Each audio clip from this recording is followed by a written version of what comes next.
अन्य हिंदी के एक नए एपिसोड में आपका स्वागत है और इस वीडियो में हम पहले बात करने वाले हैं राफेल डील को लेकर आई कुछ रिपोर्ट्स के बारे में। दोस्तों, इस समय भारत का जो प्लान है राफेल को लेकर के वो ज़्यादा एम्बिशियस होता जा रहा है। पहले एक तरफ जहां हम लोग 114 राफेल और उनकी लोकल मैन्युफैक्चरिंग को लेकर के ही बात कर रहे थे, वहीं भारत ने अब अपने जो रुख हैं वो इस डील को लेकर बदल दिए हैं। साथ ही साथ हम ये भी जानेंगे कि कैसे हमारा एरो इंजन ही मरीन इंजन की जो भूमिका है वो निभाने वाला है। तो बने रहिए इस वीडियो में। देखिए, भारत तकरीबन 114 राफेल फाइटर जेट की बात कर रहा है फ्रांस के साथ। न सिर्फ बात कर रहा है बल्कि ऑलरेडी इस डील को डिफेंस एक्विजिशन काउंसिल की जो क्लियरेंस है ये मिल चुकी है। इनमें से भारत ने कहा कि तकरीबन जो 90 से ज़्यादा फाइटर एयरक्राफ्ट है इन्हें फ्रांस को भारत में ही बनाना होगा। बाकी जो जेट है ये फ्लाईवे कंडीशन में आएंगे। अब नंबर्स कम ज़्यादा हो सकते हैं।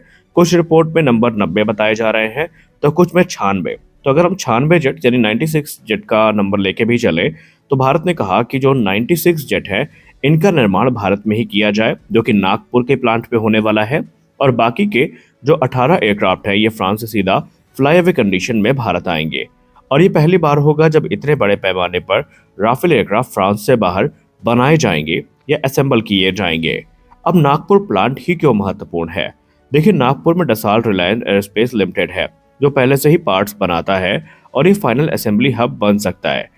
इसका मतलब ये है कि भारत में हाईटेक जॉब्स क्रिएट होंगी, टेक्नोलॉजी ट्रांसफर का फायदा मिलेगा, भारत की एरोस्पेस इंडस्ट्री मजबूत होगी और भविष्य में यहाँ से एक्सपोर्ट का जो वेरिएंट है राफेल के ये भी बन सकते हैं। यानी फ्रांस भारत की नीड को तो केटर कर ही सकता है, लेकिन भविष्य में जो एक्सपोर्ट अपॉर्चुनिटीज हैं उनको भी ग्रैब कर सकता है और ये उनके प्लान का एक अहम हिस्सा है। वो डसाल्ट के वर्तमान स्थिति की बात करें तो दिसंबर 2025 तक राफेल का जो बैकलॉग है उसमें तकरीबन 220 जेट हैं, 175 एक्सपोर्ट के लिए और 45 फ्रांस की वायुसेना के लिए।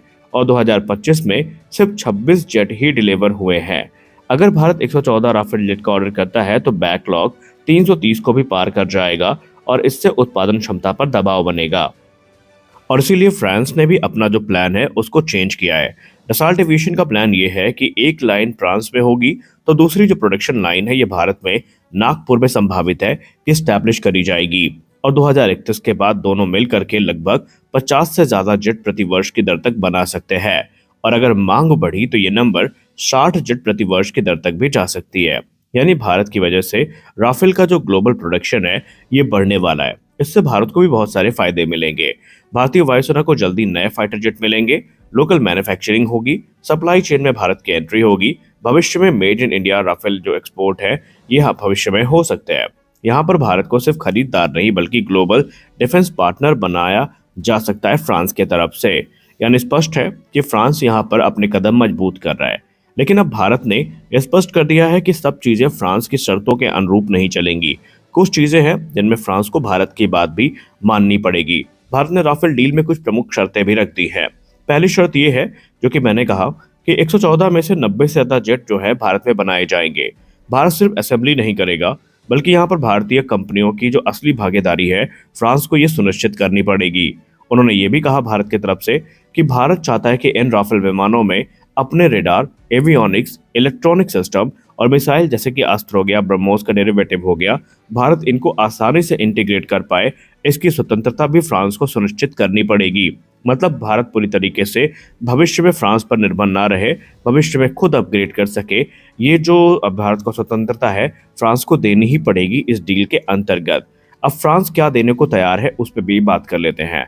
यूँ तो फ्रांस पहले काफ़ी अड़ियल रुख दिखा रहा था, लेकिन अब उस पर भी हमें फ्लेक्सिबिलिटी देखने को मिली है और वो लोकल प्रोडक्शन और इंडस्ट्रियल कॉर्पोरेशन को लेकर सहमत दिख रहा है। लेकिन संवेदनशील टेक्नोलॉजी जैसे कि सोर्स कोड हो गया, इलेक्ट्रॉनिक वॉरफेयर सिस्टम हो गया, इनको पूरी तरीके से इनके सोर्स कोड को देने में वो अभी भी हिचकिचा रहा है और यही हमारा नेगोशिएशन पॉइंट है और इसी को लेकर हम फ्रांस के साथ निगोशिएट कर रहे हैं और असली पेच यहीं पे फंसा हुआ है। हालांकि भारत के डिफेंस एक्विजिशन काउंसिल ने राजनीतिक मंजूरी तो दे दी है डील को, लेकिन अभी कीमत को लेकर, कॉन्ट्रैक्ट की शर्तों को लेकर, ऑफसेट यानी भारतीय इंडस्ट्री में निवेश को लेकर, डिलीवरी टाइमलाइन को लेकर, टेक्नोलॉजी ट्रांसफर के स्तर को लेकर फ्रांस और भारत के बीच में जो बातचीत है ये चल रही है और इन्हीं बातों पर यह तय होगा कि डील जो है वो कब फाइनलाइज होनी है। कुछ रिपोर्ट कह रही थी कि फ्रांस के राष्ट्रपति के दौरे के दौरान होगा। ये तो लगभग इम्पॉसिबल ही है, क्योंकि आपको पता है भारत में अगर ये प्रक्रिया इतनी जल्दी बीत जाए तो फिर बात ही क्या है। तो यहाँ पर ये चीज़ें हैं राफेल डील में जो चल रही है और इसमें देखते हैं कि आगे क्या होता है। अगली रिपोर्ट में हम बात करने वाले हैं भारत और फ्रांस के बीच में बनाए जा रहे आने वाले भविष्य में 120 किलोटन के इंजन के बारे में, और ये इंजन हमारे लिए अब ज्यादा महत्वपूर्ण कैसे बन गया है, इस पे भी हम बात करेंगे। देखिए, एक बात तो तय है कि भारत और फ्रांस की कंपनी जो है मिल करके 120 किलोटन थ्रस्ट वाला जो हाई पावर जेट इंजन है, इसको विकसित कर रही है, जो मुख्य रूप से भारत के 5th generation stealth fighter programme यानी एमका में यूज किया जाएगा। इसका उद्देश्य होगा कि भारत को इंजन टेक्नोलॉजी में हम आत्मनिर्भर बनता देख सकें, विदेशी इंजनों पे हमारी जो निर्भरता है उसको हम कम कर सकें, और हाई एंड जो फाइटर जेट है उनके लिए हम घरेलू जो इंजन है वो तैयार कर सकें। लेकिन अब यहाँ पर एक बड़ा खुलासा हुआ है। हाल ही में कुछ न्यूज़ आर्टिकल सामने आए हैं जहाँ पर यह बताया जा रहा है कि भारत अब अपने इसी जेट इंजन के कोर को जो समुद्री जहाज के यानी कि मरीन गैस टर्बाइन इंजन है उनमें बदल सकता है। यानी कि भारत अपना जो ये गैस जनरेटर है इसको मरीन गैस टर्बाइन में बदल सकता है। अब ये काम कैसे करेगा? देखिए, एयरक्राफ्ट में क्या होता है कि इंजन हाई स्पीड जो गर्म गैसें हैं उनको बाहर निकालकर थ्रस्ट पैदा करता है।